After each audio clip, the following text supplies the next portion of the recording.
ये वीडियो निश्चित रूप से बीएड के एंट्रांस जो एग्जामिनेशन हुए हैं 23 सितंबर को जो एग्जामिनेशन हुए 23 सितंबर 2020 को जो बीएड के एंट्रांस एग्जामिनेशन हुए उसमें पूछे गए जितने भी सारे जनरल अवेयरनेस क्वेश्चन थे उसका आंसर लेकर के आया हूँ, आंसर की लेकर के आया हूँ।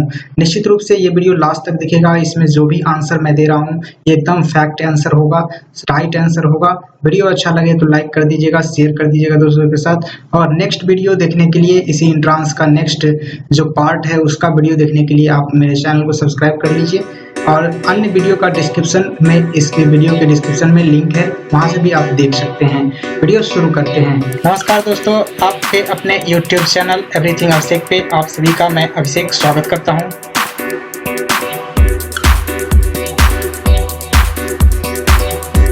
यहाँ देखें, सबसे पहला क्वेश्चन निकल के आ रहा था कि बंगाल विभाजन किस वर्ष हुआ था। बंगाल का विभाजन किस वर्ष हुआ था? तो ये आंसर होगा इसका 1905 ईस्वी। 1905 ईस्वी यानी 19 जुलाई 1905 को घोषणा की गई और जो 16 अक्टूबर 1905 से लागू कर दिया गया। इसका आंसर तो होगा 1905 ईस्वी, लेकिन इसके बारे में कुछ और फैक्ट को जान लेते हैं। 19 जुलाई 1905 को घोषणा की गई थी कि विभाजन किया जाएगा और ये विभाजन हुआ था वायसराय कर्जन के द्वारा। वायसराय जो कर्जन था उसके द्वारा ये विभाजन कराया गया था और इतिहास में इस विभाजन का जो नाम है वो रखा गया था, बंग भंग के नाम से जाना जाता था। बंग भंग के नाम से जाना जाता था और ये विभाजन एक्चुअली में लागू हुआ था 16 अक्टूबर 1905 से। नेक्स्ट क्वेश्चन देखते हैं। नेक्स्ट क्वेश्चन 57 नंबर में है कि चंपारण आंदोलन किसने प्रारंभ किया था? तो ये आंसर होगा इसका M.K. गांधी। ये किसानों के हित को लेकर के चलाया गया था। यहाँ पे ये जो आंदोलन था ये किसानों के हित को लेकर चलाया गया था। इसमें 19 अप्रैल 1917 से शुरू किया गया था। ये आंदोलन 19 अप्रैल 1917 से शुरू किया गया था और यह करीब 1 साल तक चला था और ये किसानों के लिए किया गया आंदोलन था। चंपारण जो आंदोलन था ये किसानों के लिए किया गया आंदोलन था और ये 19 देख सकते हैं 19 अप्रैल 1917 से शुरू किया गया था, 1 साल तक चला था। नेक्स्ट क्वेश्चन देखेंगे। नेक्स्ट क्वेश्चन में निकल के आता है 58 नंबर क्वेश्चन में कि भारतीय राष्ट्रीय कांग्रेस की स्थापना किस वर्ष हुई थी? तो भारतीय राष्ट्रीय कांग्रेस की स्थापना किस वर्ष हुई थी इसके बारे में जानेंगे कि भारतीय राष्ट्रीय कांग्रेस की स्थापना 72 प्रतिनिधियों की उपस्थिति में के साथ जो है 28 दिसंबर 1885 ईस्वी को बॉम्बे में हुआ था। 28 दिसंबर 1885 में 28 दिसंबर 1885 में हुआ था बम्बई में। और इसके बारे में और फैक्ट को जान लेते हैं। 72 प्रतिनिधि की उपस्थिति में किया गया था इसकी स्थापना और इसके जो मेन स्थापना कहाँ किया गया था तो गोकुल दास तेजपाल संस्कृत महाविद्यालय में हुई थी इसकी स्थापना। ये महाविद्यालय का नाम है गोकुल दास तेजपाल संस्कृत महाविद्यालय में की गई थी। इसके संस्थापक थे ए.ओ. ह्यूम साहब ने। ए.ओ. ह्यूम इसके संस्थापक थे और अध्यक्ष, सबसे पहला अध्यक्ष जो थे वो व्योमेश चंद्र बनर्जी थे जो कि कोलकाता के थे। निश्चित रूप से नेक्स्ट क्वेश्चन में देखेंगे कि बिरसा मुंडा किस राज्य से संबंधित है? बिरसा मुंडा किस राज्य से संबंधित है? तो ये तो इसका आंसर होगा झारखंड, लेकिन इससे संबंधित और फैक्ट को जान लेते हैं कि बिरसा मुंडा का जन्म जो है सबसे पहले कि 15 नवंबर 1875 झारखंड राज्य के रांची जिले में अलीताव गांव में हुआ था। अलीताव एक गांव का नाम है, वो वहां पर हुआ था। इसके माता का नाम जाने तो कर्मी हातू था और पिता का नाम सगुना मुंडा था। निश्चित रूप से ये जान गए होंगे एक फैक्ट। और नेक्स्ट क्वेश्चन देखेंगे। नेक्स्ट क्वेश्चन में निकल के आता है आपका कि गीतांजलि की रचना किसने की थी? तो गीतांजलि की रचना यहाँ पर देखिए रविंद्रनाथ टैगोर ने की थी। निश्चित रूप से ये मिस्टेक है, टाइपिंग मिस्टेक है। यहाँ पे RS नहीं होगा, RN होगा, टैगोर यानी रविंद्रनाथ टैगोर ने गीतांजलि की रचना की थी। 1910 ईस्वी में सबसे पहले इसे बंगाली लैंग्वेज में प्रकाशन किया गया था और 1912 ईस्वी में इसे अंग्रेजी में प्रकाशित किया गया था। ये जो लिखा गया था ये था, इसका सब्जेक्ट था डिवोशन ऑफ गॉड। इसके विषय में लिखा गया था। इसमें जो लिखा गया है ये डिवोशन ऑफ गॉड के बारे में लिखा गया है। इसमें 104 पेज है और इसमें सारे के सारे कविताएं हैं। जितने भी सारे हैं इसमें गीतांजलि में लिखे गए हैं, इसमें सारे के सारे कविताएं लिखे गए हैं। निश्चित रूप से नेक्स्ट जो क्वेश्चन है, बिहार के मुख्यमंत्री कौन है? निश्चित रूप से नीतीश कुमार जी हैं। नेक्स्ट क्वेश्चन में देखें, नेक्स्ट क्वेश्चन में निकल के आता है यहाँ पे कि 62 नंबर क्वेश्चन में देखें तो हुमायूं का मकबरा कहाँ स्थित है। तो हुमायूं का मकबरा देखें तो दिल्ली में स्थित है। अब देखते हैं हुमायूं के मकबरा के बारे में कुछ अन्य फैक्ट के बारे में भी जान लेते हैं कि हुमायूं के मकबरा में क्या था। तो मैं बताऊंगा आपको कि हुमायूं का मकबरा में हुमायूं का कब्र है और उसके अलावा उसकी बेगम का कब्र है और अन्य का भी कब्र वहां पर मौजूद है। ये जो आधारित था, इसकी वास्तुकला था मुगल वास्तुकला पर आधारित था। निश्चित रूप से मुगल वास्तुकला पर आधारित था और हमीदा बानो इसकी बेगम थी, जिसका भी कब्र वहीं पे स्थित है। निश्चित रूप से नेक्स्ट क्वेश्चन देखेंगे। नेक्स्ट क्वेश्चन है 63 नंबर में, दीन ए इलाही किसे कहा जाता, दीन ए इलाही किसने प्रारंभ किया गया, दीन ए इलाही किसने प्रारंभ किया था, ये जानेंगे। तो इसमें होगा इसका आंसर दीन ए इलाही 1582 ईस्वी में मुगल सम्राट अकबर द्वारा एक समरूप धर्म था, एक धर्म बनाया गया था जिसमें कि सारे के सारे जितने भी सारे हिंदू मुस्लिम सिख ईसाई जितने भी थे उस सभी के लिए एक नियम कानून बना दिया गया था, सभी को एक धर्म के रूप में बांध दिया गया था अकबर के द्वारा। कब? तो 1582 ईस्वी में। नेक्स्ट क्वेश्चन देखेंगे। नेक्स्ट क्वेश्चन निकल के आता है 64 नंबर क्वेश्चन है पानीपत का प्रथम युद्ध कब लड़ा गया था। देख सकते हैं पानीपत का प्रथम युद्ध कब लड़ा गया था। तो इसका आंसर होगा 1526 ईस्वी में काबुल के तैमूरी शासक जहीर उद्दीन मोहम्मद बाबर, इसका पूरा नाम है, बाबर का पूरा नाम था जहीर उद्दीन मोहम्मद बाबर की सेना ने दिल्ली के सुल्तान इब्राहिम लोदी के साथ युद्ध हुआ था, जिसमें कि इब्राहिम लोदी की हार हुई थी। ये जो युद्ध था 1526 ईस्वी में हुआ था। पानीपत एक स्थान का नाम है जो कि जो है हरियाणा के आसपास एक गांव है। निश्चित रूप से इसका आंसर होगा 1526 ईस्वी। नेक्स्ट क्वेश्चन देखें तो नेक्स्ट क्वेश्चन निकल के आता है यहाँ पर कि हुमायूं नामा किसने लिखी है, हुमायूं नामा किसने लिखी है। इसका आंसर होगा गुलबदन बेगम। गुलबदन बेगम के बारे में जाने तो हुमायूं नामा गुलबदन बेगम द्वारा लिखा गया है, जो बाबर की बेटी और हुमायूं की सौतेली बहन थी। ये जो गुलबदन बेगम थी ये हुमायूं की सौतेली बहन थी और बाबर की बेटी थी। निश्चित रूप से इसमें हुमायूं नामा में हुमायूं की जीवन चित्रण लिखा गया है, जीवन के बारे में उसमें क्या क्या किया जीवन में पूरे हुमायूं के, तो वो चीज लिखा गया है यहाँ पे। निश्चित रूप से नेक्स्ट क्वेश्चन निकल के आता है महावीर का जन्म कहाँ हुआ था, महावीर का जन्म कहाँ हुआ था। तो ये इसका आंसर देखें तो इसका आंसर निश्चित रूप से कुंडग्राम होता है। महावीर का जन्म कुंडग्राम होता है। भगवान महावीर का जन्म 2500 साल पहले 599 ईसा पूर्व लगभग में दिया गया है।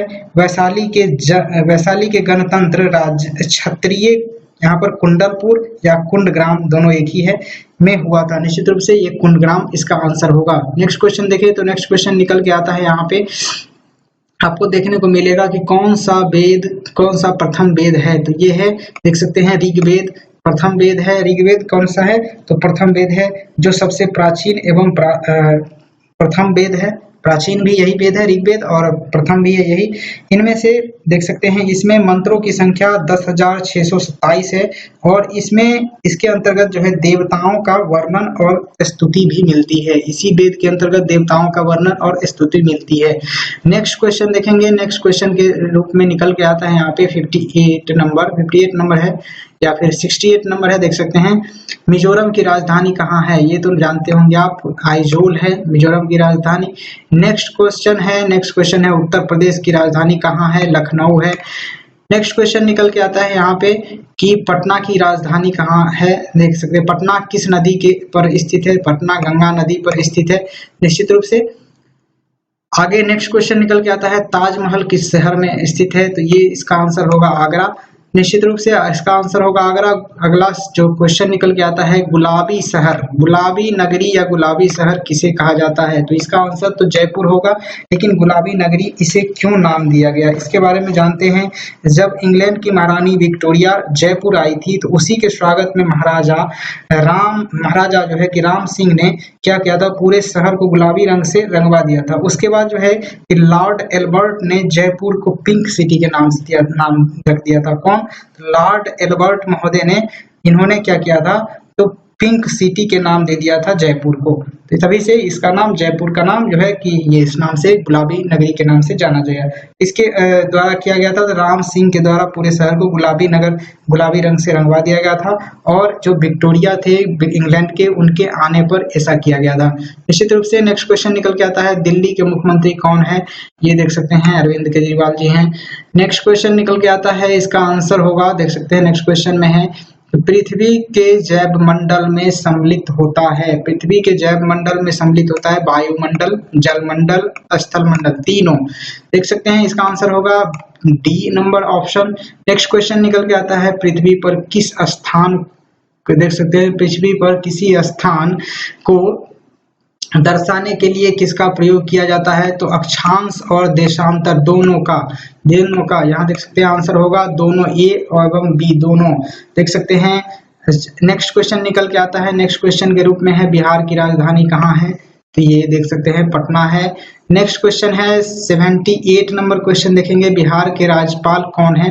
तो बिहार के राज्यपाल है फागू चौहान। निश्चित रूप से बिहार के राज्यपाल है फागू चौहान। अगर पूछा जाए बिहार के प्रथम राज्यपाल कौन है, तो जयराम दास दौलत राम थे। जयराम दास दौलत राम थे बिहार के प्रथम राज्यपाल। अभी वर्तमान में है फागू चौहान।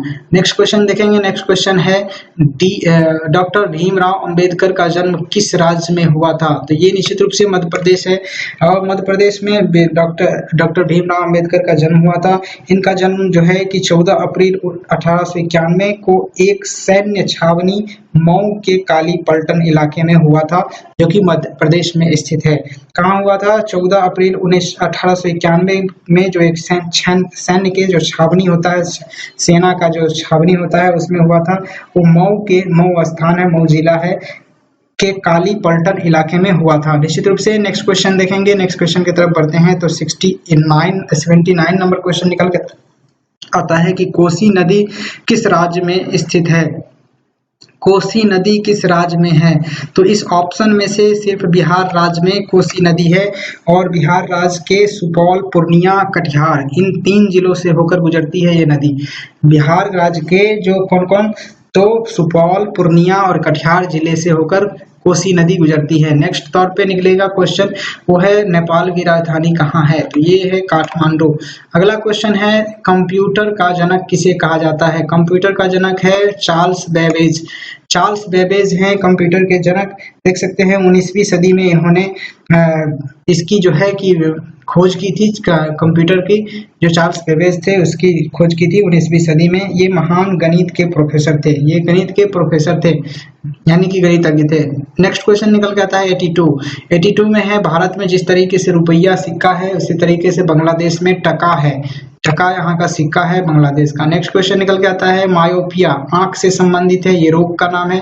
मायोपिया आंख से संबंधित है, तो मेनिंजाइटिस मस्तिष्क से संबंधित होगा। निश्चित रूप से ये आंसर होगा। नेक्स्ट क्वेश्चन देखते हैं, नेक्स्ट क्वेश्चन निकल के आता है कि कौन पृथ्वी का भाग है? कौन पृथ्वी का भाग है? तीनों है, वायुमंडल है, जलमंडल है और स्थलमंडल, तीनों के तीनों हैं पृथ्वी का भाग।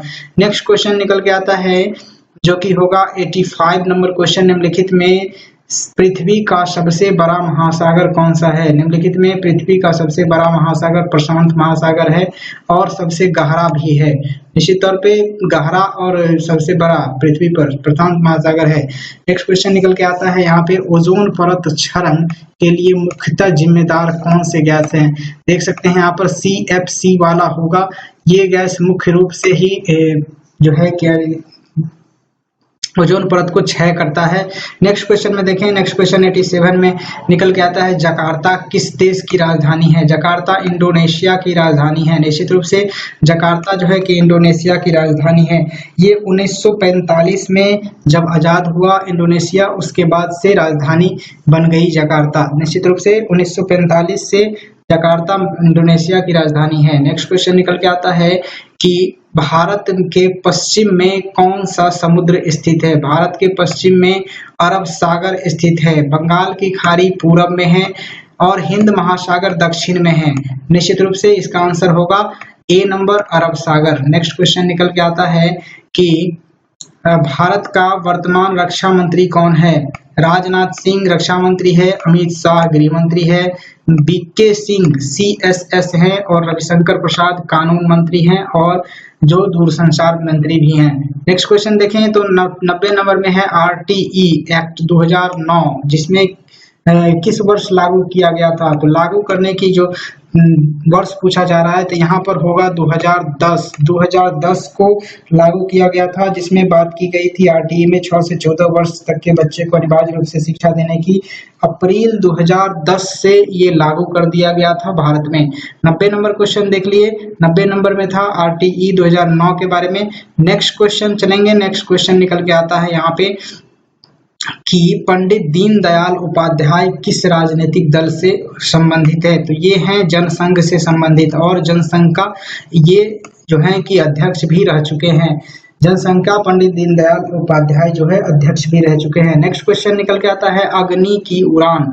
अग्नि की उड़ान नामक पुस्तक के लेखक कौन है? तो डॉक्टर एपीजे अब्दुल कलाम हैं इनके लेखक। डॉक्टर एपीजे अब्दुल कलाम इनके लेखक हैं। ये जो लेखक हैं इन किताब के, इस किताब में अगर हम बात करें तो ये किताब 1999 में पब्लिश की गई थी। इसकी जो भाषा है ये इंग्लिश और मलयालम 2 भाषा में लिखी गई किताब है निश्चित रूप से। नेक्स्ट क्वेश्चन चलेंगे, नेक्स्ट क्वेश्चन निकल के आता है भारतीय संविधान का कौन सा अनुच्छेद राज्य में राष्ट्रपति शासन लागू करने से संबंधित है? तो इसका आंसर होगा 356 अनुच्छेद 356 में जब राज्य की जो सरकार है वो विफलता दिखाती है या विफलता के रूप में दिखती है तब केंद्र सरकार द्वारा जो राष्ट्रपति शासन लगाया जाता है निश्चित रूप से ये होगा 356 आर्टिकल के अंतर्गत आता है। नेक्स्ट जो क्वेश्चन है जो कि है 94 नंबर क्वेश्चन में देखिए भारत के राष्ट्रपति कौन है? तो देख सकते हैं रामनाथ कोविंद जी हैं भारत के राष्ट्रपति। और लास्ट क्वेश्चन देखें तो लास्ट क्वेश्चन है कौन सा उपकरण जो है कि भूकंप मापन करता है? तो कौन सा उपकरण जो है भूकंप मापन करता है? तो आपको देखने को मिलेगा यहाँ पे कि सिस्मोग्राफी देख सकते हैं, पहला है सिस्मोग्राफी, दूसरा है बैरोमीटर, मैनोमीटर है, एमीटर है। एमीटर से विद्युत मापा जाता है निश्चित रूप से और बैरोमीटर से दाब नापा जाता है और देख सकते हैं आपका सिस्मोग्राफी से भूकंप नापा जाता है। तो इस वीडियो में आपने देख लिया जनरल अवेयरनेस का जितने भी सारे क्वेश्चन थे उसका आंसर। वीडियो अच्छा लगा हो लाइक कर दीजिएगा, शेयर कर लीजिएगा दोस्तों के साथ। जो आपका स्कोर आ रहा है कमेंट बॉक्स में जरूर बताइएगा। तब तक के लिए जय हिंद, वंदे मातरम। नेक्स्ट वीडियो जल्द लेके आएंगे। Thank you for watching this video.